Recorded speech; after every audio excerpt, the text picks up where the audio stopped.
Hello, hello, hello, and welcome to another episode of TacoBytes, your daily bite of Degen, episode number 486.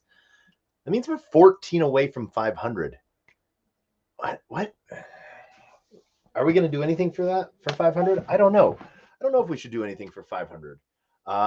But I do want to take a quick second to shout out to everyone that is joining us on LinkedIn, Player One Taco YouTube, 0x Degens YouTube, Twitch, Twitter, Rumble, Unlonely, Kick, Telegram, and Twitter Spaces and stuff like that. GM, like it says, you know, we did leave the space. We were going to be titling it Jersey City Crypto Monday Meetup. It is the start of the new Empire DAO here in New York, based in Jersey City, as well as the new local Jersey City Crypto Mondays, the third Thursday of every month. So it will be, the next one will be at the end of January, just because of the holidays and some things got pushed back, but it will be the third week of every Monday in Jersey City. So huge shout out to the entire team there and doing some great, cool things. And then Empire DAO, we got to take a tour of the new building that Empire DAO is buying. They figured out their solution from their last building that they had as a co-working space. They rented it. And by renting it, they then, you know, were reliant on their tenants to pay rent to be able to rent the building. And then the bear market hit and tenants weren't able to pay rent anymore. And so they couldn't pay rent anymore. So they had to sort of reorganize. What some of the founders did is they went back to what they were good at for the last year, basically, real estate, you know, and structuring deals on that, to where they then now bought a building to turn into a Web3 co-working space, which is pretty cool. And the way they're doing it is in a registered trust, real estate trust. So 90% of it has to go back to investors. And who are investors? The people that have offices there. So that's some really cool stuff there. You get to own and be part of, you know, and be an investor in yourself as a company, having a location, and pretty cool. Got to talk with NFT Larry tonight, who is doing the tech side for Empire DAO, because one of the things that they implemented tonight on demo testnet on Solana, so DevNet Solana, was ZK proof of location IRL key tags, meaning that the key tags are locked, semi-locked to a location. And so scanning them bases, they're tied to a location, meaning that only that location will have that tag. So it gauges where your phone is at when you touch it. So true proof of attendance, not like a POAP to where like it's a QR code that you could scan on the other side of the world and still get it, you know. And so the technical side of things that they did was really cool. The ZK piece, for people that don't really know, zero knowledge proof. So off-chain computations to prove someone's location is in an area without revealing that person's identity or their location, just a mathematical proof that yes, they meet the conditions, which is actually a really cool thing. You know, it really supports the privacy side of things, and it really moves some things forward. So it's a really cool piece to sort of see. Tonight, what we were going to do is we were going to show you a little bit more on the what we have going on in our Bonkmas airdrop hunt piece, as well as what is going on in Titan, Soulflare Wallet Journey, and some of the other positions that we have, and what we're doing to rearrange these LP pools. So first off, what I wanted to do is talk about Persona. And Persona is one of those things to where it is starting their own little journey. They've been doing some stuff for a while now, and I've been on the list for a minute. But I wanted to just sort of showcase this one to everyone, so that if you have a chance please give this a sign up for it. It's looking to be a really cool thing. We really hope that it, it's aiming to be a really cool thing, in my opinion, the AI side of a journey piece. So let's see what they're willing to do. So you know, uh, we are setting what we have going on here. So I just want to shout out again to everyone that's joining us, and I hope that you're having a great time. As we have been having a great time doing this, like I said, we're coming up on 500 episodes, and we're not quite sure what we're supposed to do for our 500th episode. What are we supposed to do? Are we, supposed to um, have something fun, do something fun, have some cool people around? I think we will. I think we'll try. What's really cool is I haven't had an uncool person yet join the stream. So I've been very lucky with that, I think, so far. I've had some heavy hitters. I've had a lot of interesting people that, carry a big stick. And so it's been interesting to see. The one side of things that I really am excited about is what people are going to be building out next. That we get to that we talk to them, and that we get to talk to them again and see where they're at. So that's something that's really interesting, and being able to do that is just a blessing in disguise. It's not really a disguise because just lucky, I guess. I get to be there early to see this. So persona is the first thing we wanted to talk about. One of the things that we did want to touch on as well, we've had some amazing meetings over the last 5 days. I told everyone that I was going to release some major news tonight, so I was going to do it tonight after I stream in a tweet, but might as well do it here first because I'm literally about to talk about Phantom, and I had an amazing call with Phantom today. The layer 1 protocol. They're considering themselves a layer 1, also as an EVM sidechain, L2 possibility, but they sort of see their technology because they're a DEG as an L1. But I've been brought on by, amongst all the things I do, I've been brought on by Sweeper Finance for the next few months as their director of business development, community and investor relations. And so sort of bring a little bit of a different attitude to those that on the team, which is if everyone thinks I'm a big brain, when I'm around these guys I feel like I'm a smooth brain when it comes to money and the way money moves, and coming from the deep side of money markets and money market sweep accounts, they wanted to they sort of saw the flow and the flaws of money on chain and off of chain in centralized exchanges, and they wanted to decentralize it. And so Sweeper Finance is decentralized real world asset money markets. And the idea is it's not degen enough in the aspect of 100%, 30% yields, but it's sustainable true yield at like around 5.2%. Going after one of biggest grants that I've ever gone after. Right now, I'm going after a $1.5 million grant. Never gone after a grant this big. It's not that I'm afraid I can't do it. It's just this is something cool. I have not gone after a grant this big yet, and this is gonna be a fun journey over the next couple months to help bring this about. In the aspect of seeing where things sort of go, I'm really excited, and this is going to be really cool. So you've seen Taco for a long time, just over this show that we've been doing it. We're not yet 500, 448, 85 shows, 86 shows. Super degen, fuck censorship. That is the way to. Let's talk regulation. Let's let's see centralized exchanges not as bad as they should be, or they're considered.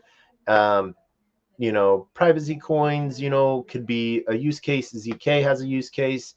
Let's get into regulation and cool, real world assets. And hey, now I'm doing real world assets. So really interesting and fun piece.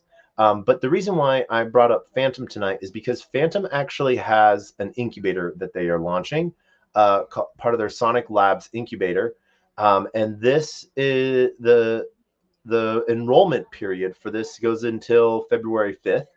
And or I think January 21st.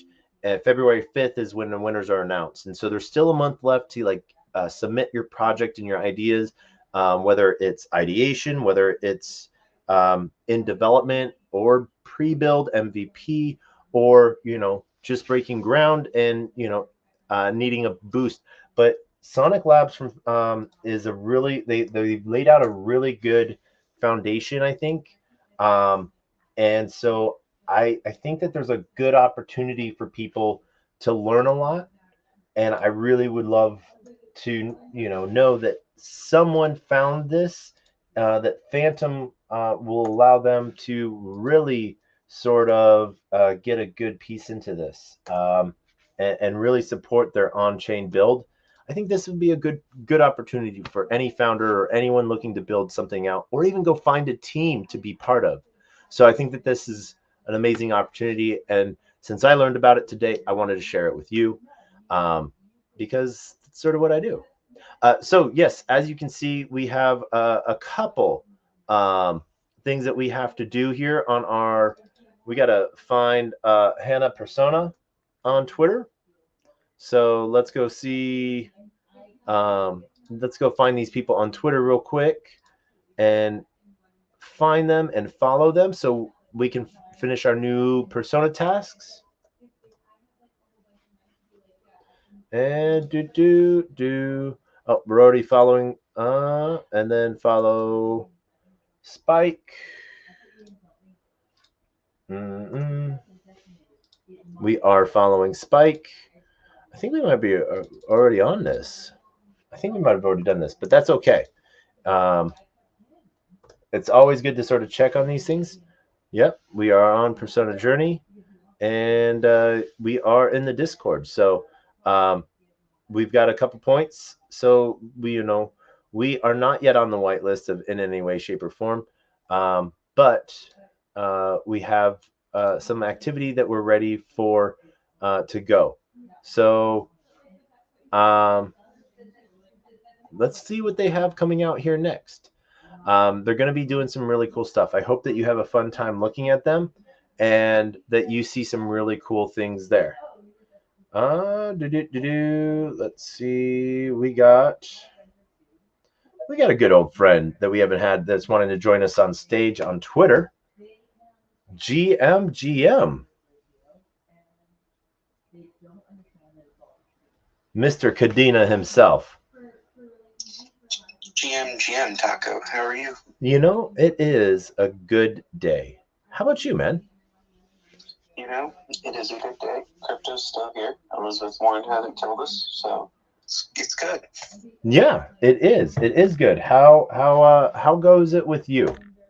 What's going on in your world? I have been really getting into Litecoin ordinals, and I'm curious on your take on them. I haven't done any ordinals on Radium. I haven't done any ordinals other than on Solana and Bitcoin. I don't, I don't really ordinals anywhere else. I don't really see the point to, other than it's just a geeky, cool thing to do. But there was probably people at one point who said, I don't see the point of Bitcoin. And now we know where they are,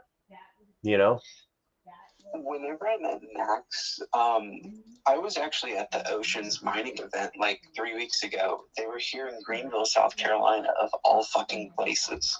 And I met Luke, I met Max, I saw Andrew Song, I saw a whole bunch of Bitcoin OG people, and they fucking hate ordinals. Yeah. They hated it, and I'm just there as some crypto spit fuck. I don't really like Bitcoin. I understand it, I get it, but I don't really like it because I understand that when it becomes $1 million a coin, it's going to be really expensive to transact in. And I don't think Lightning is going to really solve that issue. What do you got against Lightning? It's a centralized layer 2 application. It takes away a lot of the core principles with it.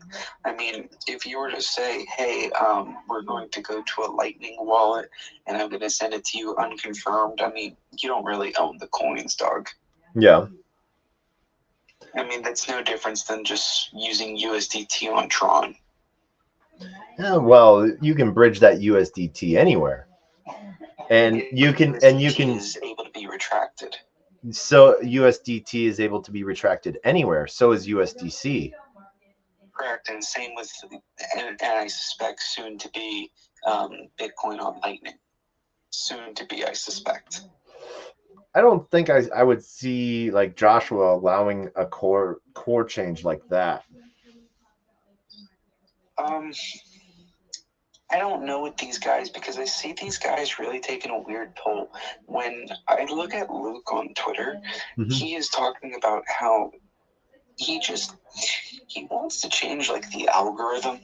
And Kaiser and all these guys they want it to be their way, and they want to do another fork of the chain. And I see something coming in the future for Bitcoin where I just don't think that it's going to be where it was. Yeah, and that's the thing that happens with all things that change. I think it's going to change for the worse, not for the better. It's going to be more controlling. I don't think so. What I've seen like from Luke and stuff like that, he started up Ocean Pool, mining pool, and the one thing that there's two things that I like that he did. One, required miners to have some transactions be free to subsidize. Because that was the original idea of Bitcoin, was that free. And then we got into this bribing mechanism to process my transaction. And then from there, we saw the other piece that he's doing is because ordinals on Bitcoin are subverting, these are words almost out of him, subverting what the block size is supposed to be, the data amount. It's not allowing those to be processed. And so it's not going to disassociate pointers. It's just it's not going to allow people to have a transaction on that block that's solved by an ocean pool miner. And so it would either fail or it would stay in queue until it's picked up by a miner who is willing to do that. And so I think that is amazing because that's choice. I choose not, like, no shirt, no shoes, no service.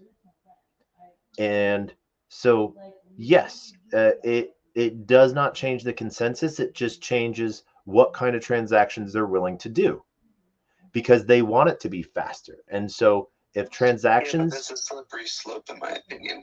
I mean, what's to say? I mean, they're not allowing any mixing services transactions to go through. It's going to be a very slippery slope. I mean, what's for them to say, hey, we're not going to allow any non-SegWit transactions. Any wallets that are not a SegWit wallet, we're not going to approve their transactions. But that just, all that means is that that's going to be going through someone else's miner. My little ant miner that's powered by a 9-volt battery that has a 1 in 6 billionth chance of solving a block now gets that much better. And what do you think happens to the fees? So the fees are still in place.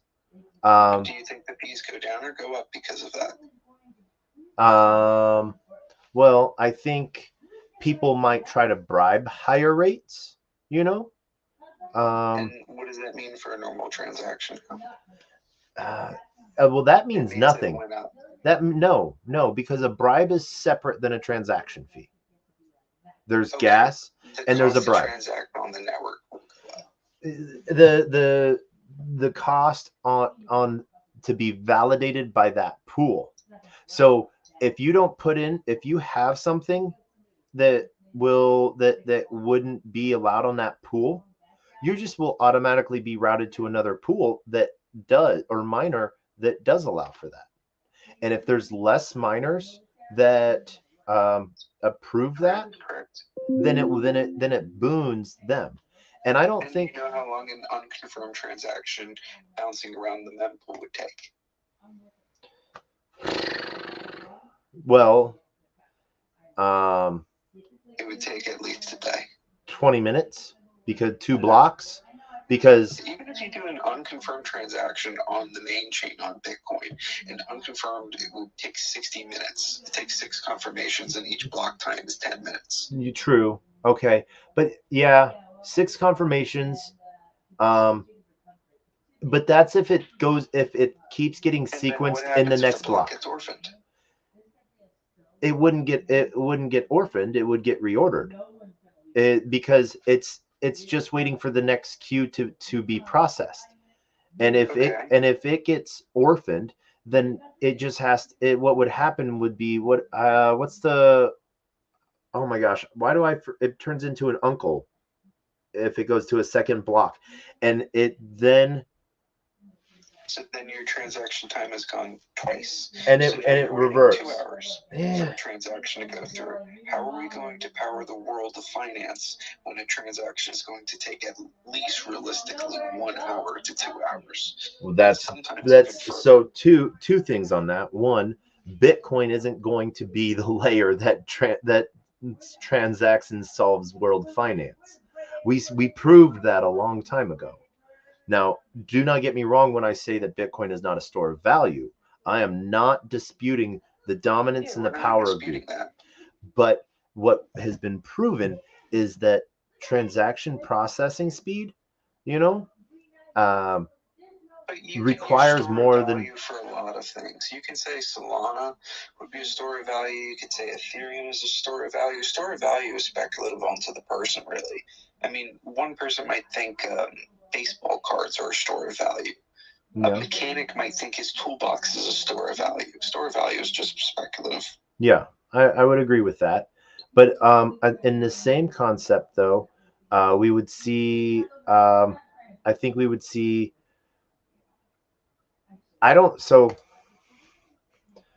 Okay, let's say there's 2 bodegas next to each other, and that if you go to one bodega, that bodega will always ask you for your ID if you're getting a pack of cigarettes.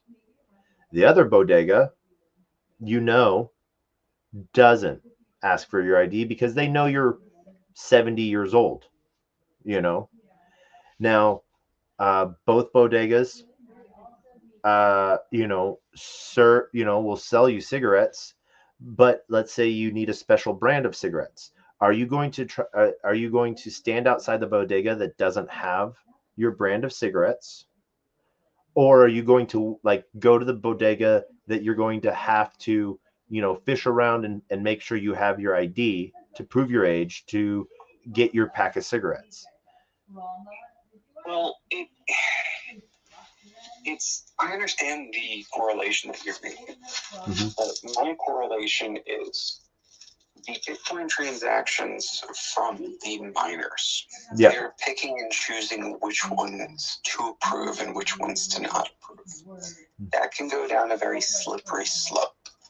But that'll be a very yes, a lot of people are nodding their head. What I'm saying? What it can be. I do, but I don't think. I think you're. I agree that is a slippery slope. Because I agree. I see that if they start with this, what happens when the institutions come in? What happens when I see that Larry Fink wants to fork the code and have it go to his chain? And by the way, Sailor is now going to move his Bitcoin over to this chain. You know what I mean? Yeah. That's just where I'm getting nervous. And then they fork it again, and Bitcoin itself is just rendered useless. Well, you got to with Bitcoin 2.0 or something. You got to look at it this way, though. Until until the difficulty level is, increased. Like it cannot be, you know, the difficulty level cannot be increased like it could be on Ethereum. What forced everyone to fork to Beacon, aka proof of stake, from proof of work in Ethereum, was the difficulty was made so hard that it could not be solved. Well, or they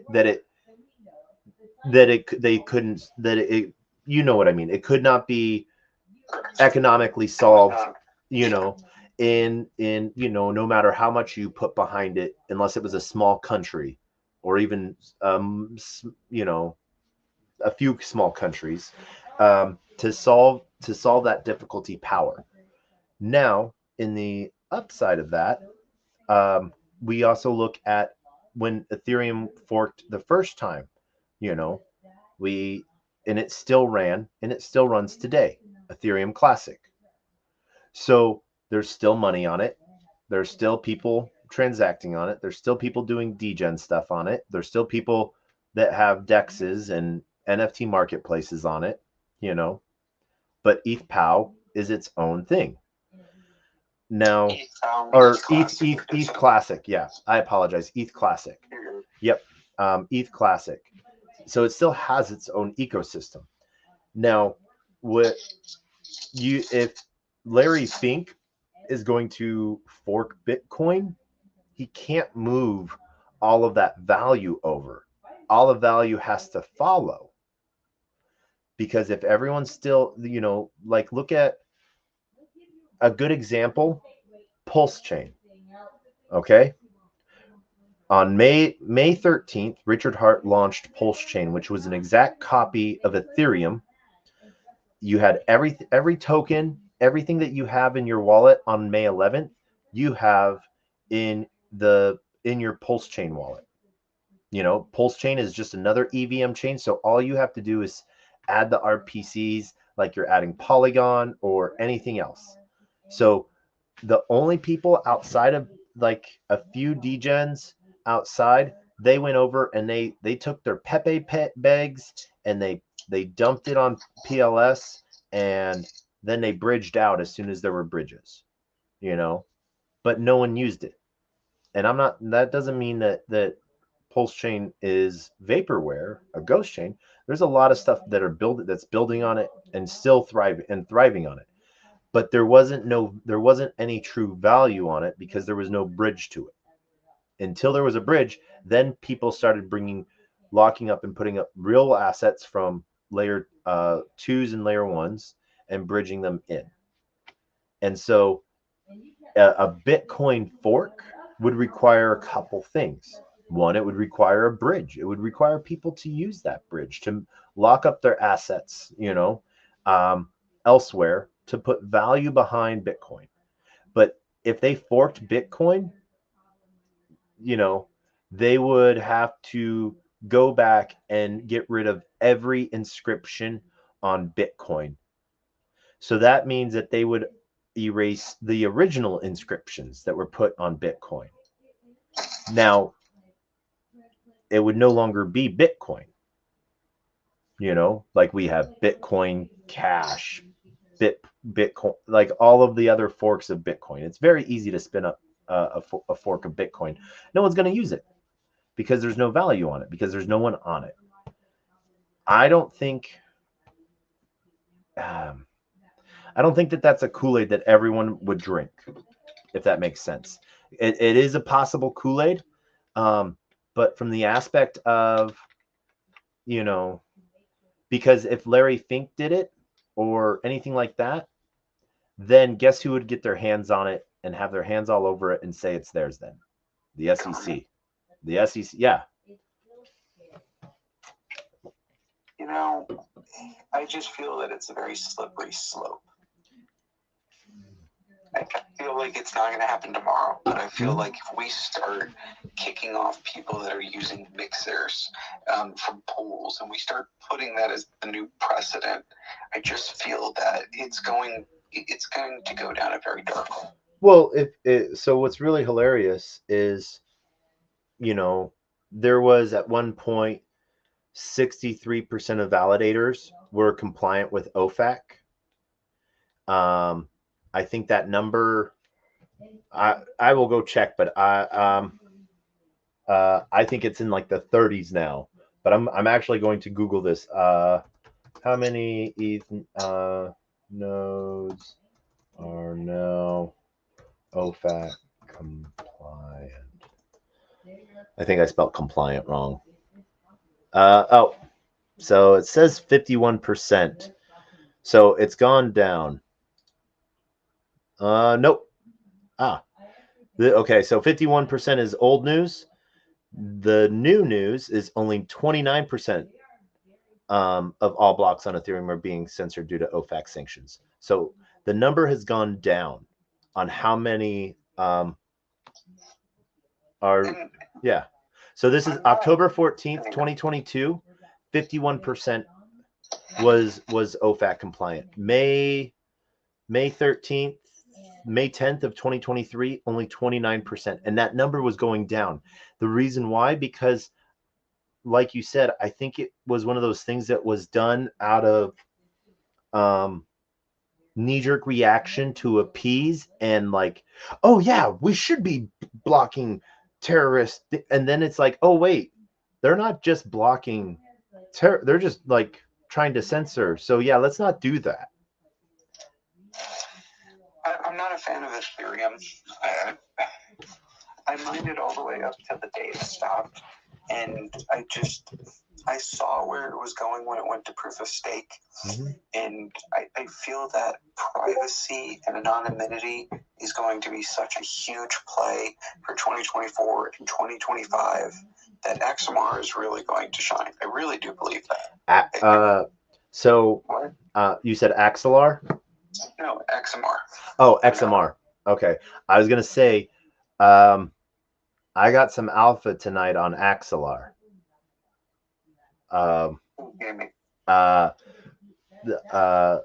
Word from Big Money. And when I say big money, I mean like digital asset money, Axelar. This was because, and this is why he told me this. He's like, you remember how you told me about Bonk 2 months ago?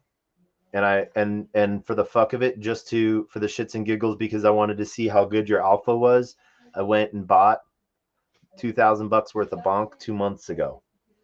He's like, I need to repay you. And he's like, Axelar, do you know what it is? And I was like, yes. He's like, get your hands on as much of it. So, yeah.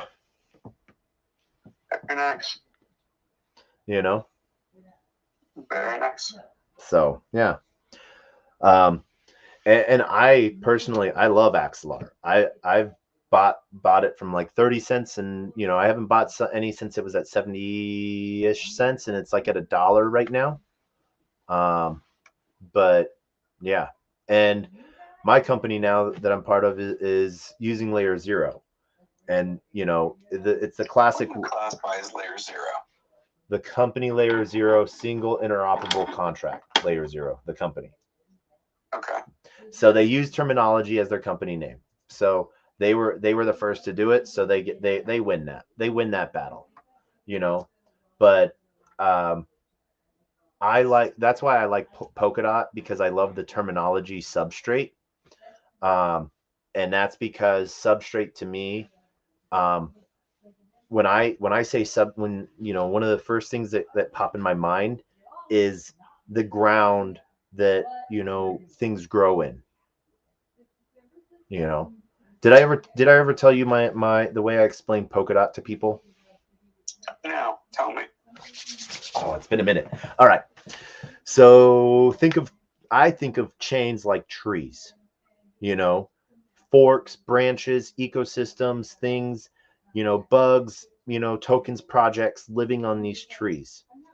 Now, the way chains are set up is, they're on sand dunes. They can see each other, but they can't touch each other. You can yell at them, they can yell back, but can't physically pass anything. And so you need bridges, aka dune buggies, to travel from tree to tree.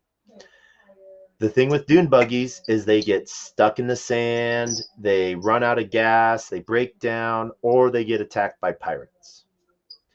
So, but when you're thinking of substrate and earth material, do you know what the largest living organism is? Largest living organism? Mm-hmm. Your mom? I didn't know you were into necrophilia. I did not know that necrophilia was your thing, but okay. Sorry. Yeah. Yeah. Take a pick.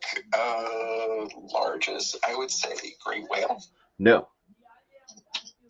You're wrong. The largest living organism, and I'm going to break this into two parts, originally was thought to be the root system of the largest living aspen grove, but it's actually the mycelium that lives along the mushroom, the roots that connect it. So the mushrooms are the largest, the mycelium around the root system is the largest living organism on the face of the planet. And so it's the roots that connect. The roots of all of these trees are interconnected, and things pass from one side to the other. So things travel kilometers, and so if we're thinking of chains as trees and we're thinking of substrate in earth, those root systems in the substrate in the earth interconnected. All of these chains do their own thing, look their own way, bend and groan and do the branch in their own fashion, do their own thing, but they're all connected via substrate. Substrate being the security layer of Polkadot, the relay chain that connects them all for security purposes. So that's one of the really cool pieces there. So, yeah. That's sort of the way I look and explain Polkadot, and then Moonbeam, being the EVM redheaded stepchild it is the entry point and exit point to the Polkadot ecosystem. It is a smart contract based layer system chain, and so when tokens like Zen got on it, which wasn't necessarily an inscription, but a mineable data heavy space taking thing, it spammed the heck out of Moonbeam to where after a year of running, or a year and a half of running, total data size was just over 2 gigs, and in a 6-month period, it went from 2 gigs to 500 gigs worth of data storage for the chain. So yeah, a ton of bloat. Huge chain now. Yes, and that's because there wasn't any siloed account. Because every time it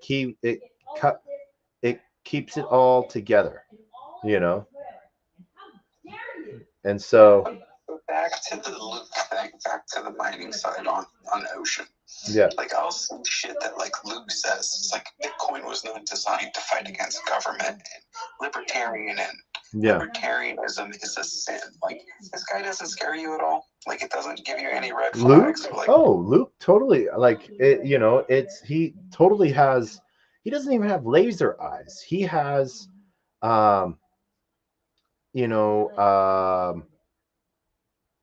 what's the word I'm thinking of? And then real quick, Cryptic, you might have to leave and come back. I've put you in as a speaker. It shows as a speaker on my side, but that you're still requesting. So I don't know what's going on. You still talking? Can you hear me? Oh, cool. Yep, I can hear you. But so back to Luke, the piece that I see there is, it is he's going to run his mining pool the way he wants to run his mining pool. I don't even know how big his mining pool is right now. I don't even think his mining pool, what? It's small. Yeah, I don't even think it's solved any blocks so far. It's gotten 2. Oh, it's gotten 2? Okay. It hasn't gotten anything in the last a little over 2 weeks now. And why is that? Because these blocks have inscriptions on them. They have these things on them that if every block has an inscription, they're not going to be routed to, and it's basically token gating his pool. So they'll go elsewhere. And what people will realize is, hey, I'm not participating. I'm not supporting the network because, and I'm having to get less fees, because I'm having, to subsidize some of the transactions. People are going to be like, this was cool. This is a cool idea, but people like this stuff. And people time and time again have said that it will come down to that the miners don't decide. And they said that because they figured that out with one of the last, like, I think it was like version 21 update or something like that. And the miners were against the Bitcoin Core team on a vote decision, and Bitcoin Core pushed it through, and that was Sedgwick, Sedgwick. And so it became, I don't think that this is one of those things, because that wasn't taking money out of anyone's pocket. And being able to organize blocks better ended up putting more money in people's pockets. And I don't see, because when you're censoring yourself, you're stopping money from going into people's pockets. And I don't think people are wanting to get into that, because we don't have people being Bitcoin miners anymore just to be cool. They're like, yeah, okay, my ant miner, all right, on the off chance that it solves something, but it will never, because it's not a part of a pool. It's an independent thing that's, has as much compute power as maybe more. It has more than like a TI 83 plus calculator, but that's basically my TI 83 plus calculator versus a quantum computer. Now I can make my calculator spell out boobless faster, but that's about it. So I hear your fear. It's been a discussion I've talked with other people. But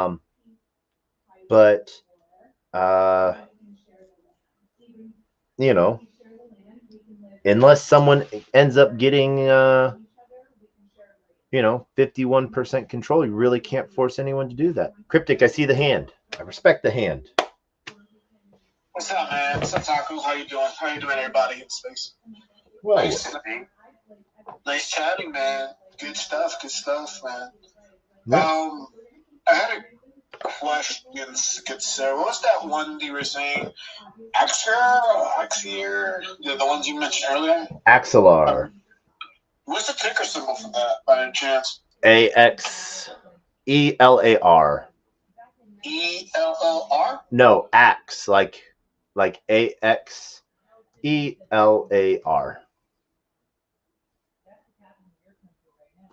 Oh, I see it. Yep.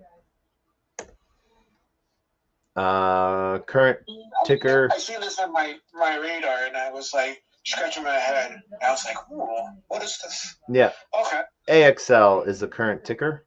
Current at $1.03, and then there's wrapped Axelar, but you don't need that. Just go with the real deal. Yeah.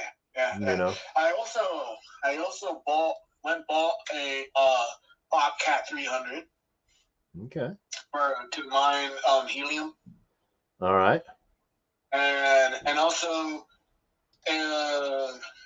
it's been crazy so far that like these, like they believe it or not, the Solana phone I was talking about the day ago, when you can walk around and basically mapping the area. I did it today, and surely enough, it gave me $13 for 1 day of mapping. Yeah. The rewards on it right now are crazy. Yeah, so there is a report that they were gaining, like people were like signing up and gaining the system. Mm-hmm. So they were like people were just signed up for like 2-3 days, and then they will cancel the subscription because they already have enough to pay it off and not even pay the thing. Mm-hmm. And now they decided to, instead of paying pay out each day, paying every week. Yep. As a payout. Yeah. So, but the cool thing is it's insane how much there are like free giving out that much of a token back to the user of the phone. That's just insane. It blows my mind because I was looking at it today when I was getting your tokens to claim, and I was like looking at it. I was like, is this right? Like, is like I did the calculations back. Oh, like yeah, it is. Like it was like $13. Like for like just like walking down the street and coming right back. And I was like, this is weird. They're like just mapping out the area. So like I was like thinking about my head. It's like that's so interesting that like they will literally just pay. The phone literally pays for itself. So to the degree I was just like kind of like I kind of surprised, speechless basically. Yeah. But what else is happening? Yeah, the mobile token itself. I was looking at it at the charts. Dude, the mobile token hasn't been jumping really high lately. It's been increasing in value. Yep. So even last night was up to like 70%, like 70% than normal. So I was like looking at the price. I was like, is this right? It's like, is it? Like it is. It's jumping at a very good rate. It's at like zero. It's at 0.006. At the time I was looking at it, it probably went up a little bit more now. I was looking at, but it is an interesting thing that the Solana network is doing. Like just basically building and constructing a whole network within those type of tokens and assets, and it's cool that there's so many different hooks and chains and stuff in case something happens with the Solana itself, But like, it's interesting that they're constructing a network that's really being built by the users. Yeah. So it's like, yeah. So that was pretty cool. I was looking at that today. But so what's going on with you? What other things that have been coming in the news in your radar? You always got the tastiest information. Yeah. No. We are just having some fun. We were just doing a quick bite tonight. New Jersey Crypto Monday started up tonight, and talked about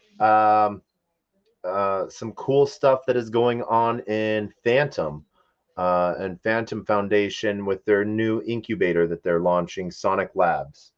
So some cool stuff. The Phantom as like the Phantom wallet? Phantom as in Phantom the Chain. FATOM. Have you heard about Ghost Cash? Cole's Cash? Ghost Cash. I have not. Yeah, so I think we were talking about it the other day ago, how like the Bitcoin network with the Phoenix wallet is doing with their network, using the Lightning network, and then they're using kind of like sub protocols to transfer value across point A to point B, because how bulky that Bitcoin is, it's kind of slow. It takes forever to transfer. Mm-hmm. So the Lightning network is being used to transfer that in a different guardrail. So now the Phoenix wallet is upgrading that transaction to even go even further, even faster and further, even to the point that could be you pay like 2-3 more cents fee that it becomes anonymous in a sense. So it goes to sub protocols to big things. So they got these kind of like these EVMs that don't exist, and they're going to point A to point B, and now it's going right back to anonymous. So like if I'm sending you value across a network, you're going to receive it, and you don't know who's who. That like the data is transferring across between when it needs to go back, be traced, that has been disappeared. Yeah. So Ghost Cash is doing the exact same thing. Ghost Cash is doing that, but even further with Avalanche, and also with Snowman protocol, and with it becomes unhackable and untraceable to the point that it's coming out right now. It's becoming a real big thing, and it seems it's just barely hit my radar, and it seems really interesting that not a lot of people have been talking about it, but it's called Ghost Cash. Okay. Yeah, so I thought you heard about it. If you haven't, yeah, you heard it from me. All right. Yeah, no, I have not heard of that yet. And, I think that there's, different layers for different privacy things. I don't think that that's, one thing that privacy gives up is security. Because if you have, you have your 3-option tree, you have privacy, security, and fast, and they choose security and privacy, or security and fast, private and fast. And so gives up some security piece on that due to some of those pieces. I have no problem with ZK in proving something, but for actual transaction pieces, that's where I sort of draw the line, because the security of that gets gets set to the side. Yeah. So they, it might be cool to send $5 here and there once in a while, but never more than that, and not anything to transact with on a daily basis or trade on. So Taco, have you heard about a token called Hopper? Yes, I do know Hopper. Is that the one that you could put 2 tokens in one side and put 2 tokens on the other side and swap between those 2 tokens?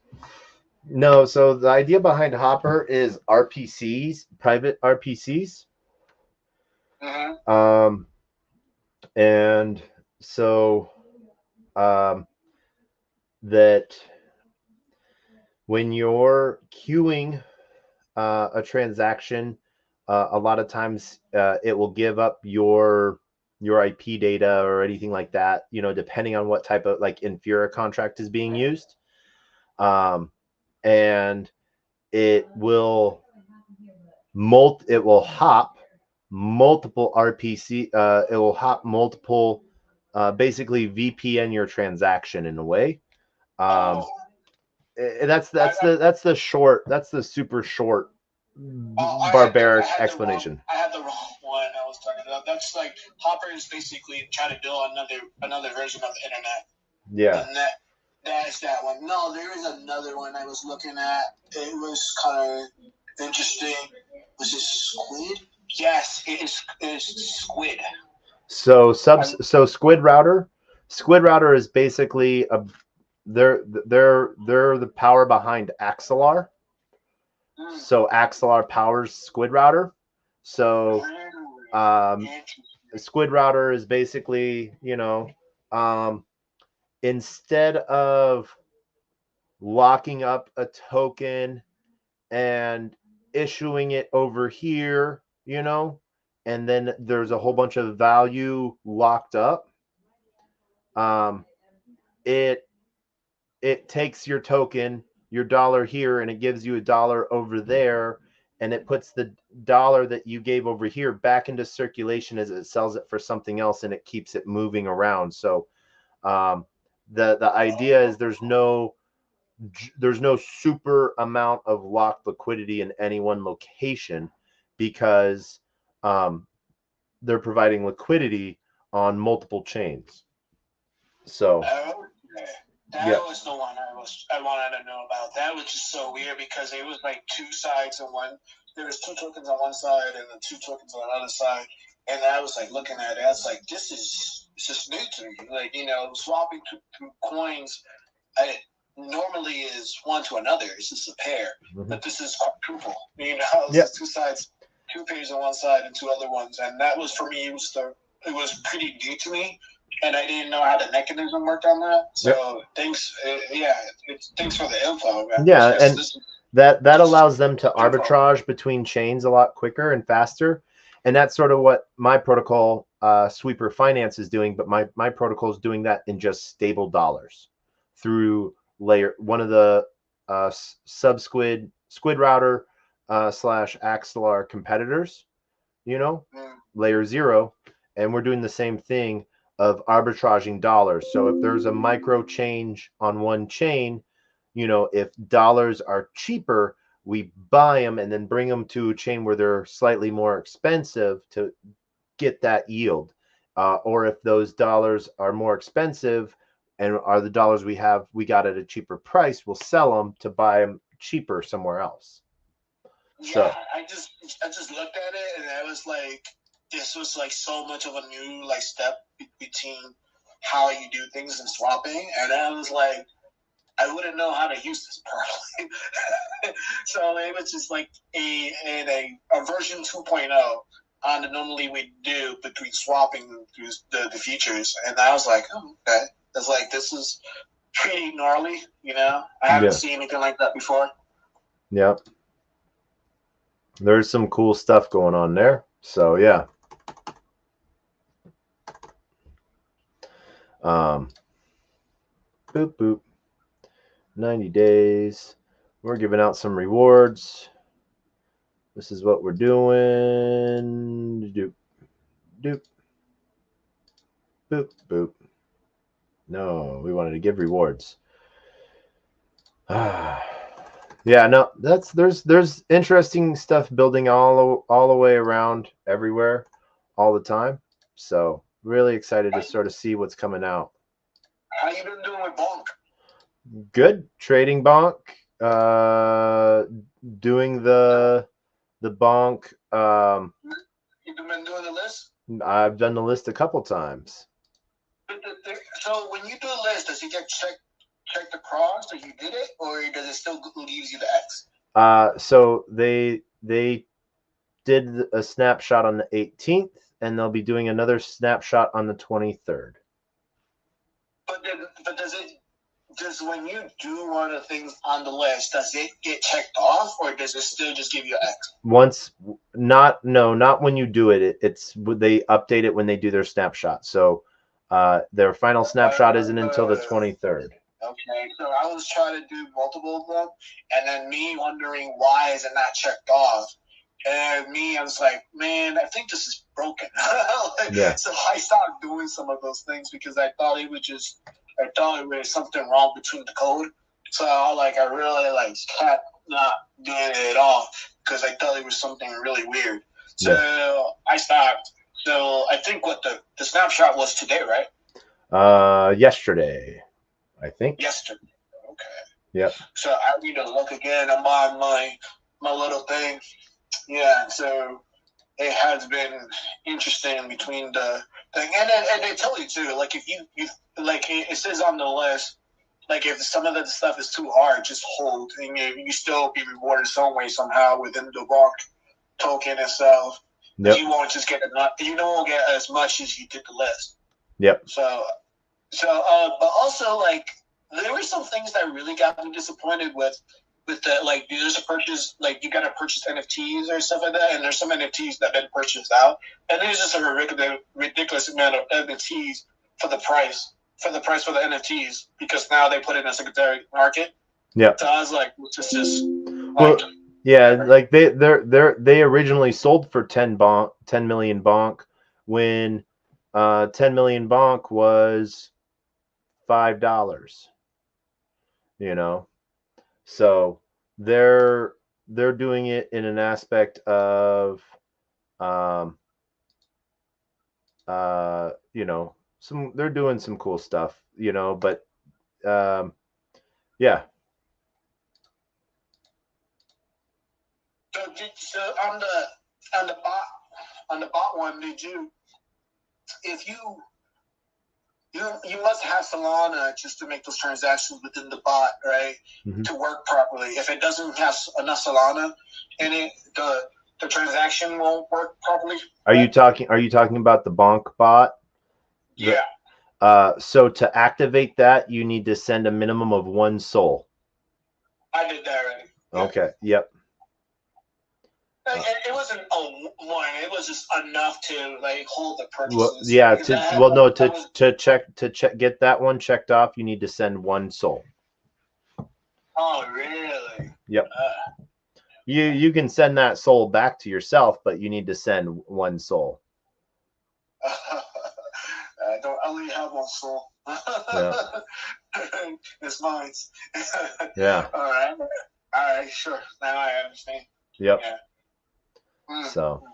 Because I had enough bond in there, and I wanted to sell because I was using the bond because it was pretty cool. I thought it was a pretty neat little thing, but I had a problem. I didn't have enough gas for it to transfer it back or to sell it. So I was like, oh man. So now I know I need one soul so it can actually be activated correctly. Yeah. So that is that. Why is this going like that? That's weird. So yeah, no, that is. I think that there's some cool stuff that you have the ability to sort of see. So yeah, if you go through it, you'll have a fun time. Right on, right on. I think I think let's see here. We're adding some more bonk to this, right? Yep. We're adding some more bonk. Oh, we can't add any more bonk until March because we already added bonk. All right. I put so much in the liquidity pool on the bonk. Yeah. Yeah, I put enough of it. I put majority of my bonk in there. Yeah, that's a good thing, to do. That's sort of that you get to see price action, and it allows you to sort of have a moment with it, Yeah, most definitely. Yep. So, yeah. All right. Well, hey, we ran through all of this tonight. Cryptic, I want to thank you for joining us up on stage. It was great having Phil up. Yeah. I want to thank everyone for joining us tonight. Cryptic, since you are up on stage, I would love to hear your final thoughts and words of wisdom. Well, we're exploring the future of tech, and we're heading to the right direction.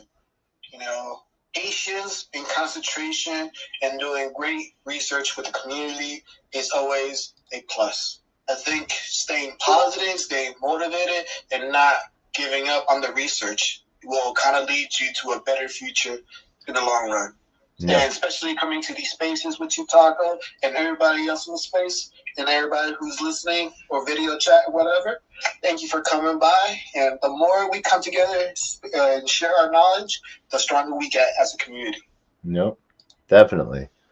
I want to thank everyone for joining us tonight for episode 486 of TacoBytes, your daily bite of Degen. We're talking about Crypto Monday, Jersey City. We've talked about Bitcoin, possible Bitcoin forks, and Ocean Pool and what censorship on chain looks like. And we've talked with Cryptic on everything else in between. I want to thank everyone for joining us. And as always, my final thoughts and words of wisdom are: closed mouth cannot be fed, and you cannot feed a closed mouth. Meaning, if no one knows you're looking for opportunity can never come a knocking. If opportunity does come a knocking, and what website is that on? It's blurry. Yes, 10 BTC is a settlement layer, but it is not fast enough to be a transactional settlement layer. This is Orca, and I was on Radium before. So radium.io for the pools that I was adding Bonk and Franc to. But as always, I want to thank everyone for joining us, and we get to end with the greatest worst knock joke on the face of the planet. Cryptic, since you are up here with me, you get to help me out with this. Are you ready? Okay. Yeah. Knock. Who's there?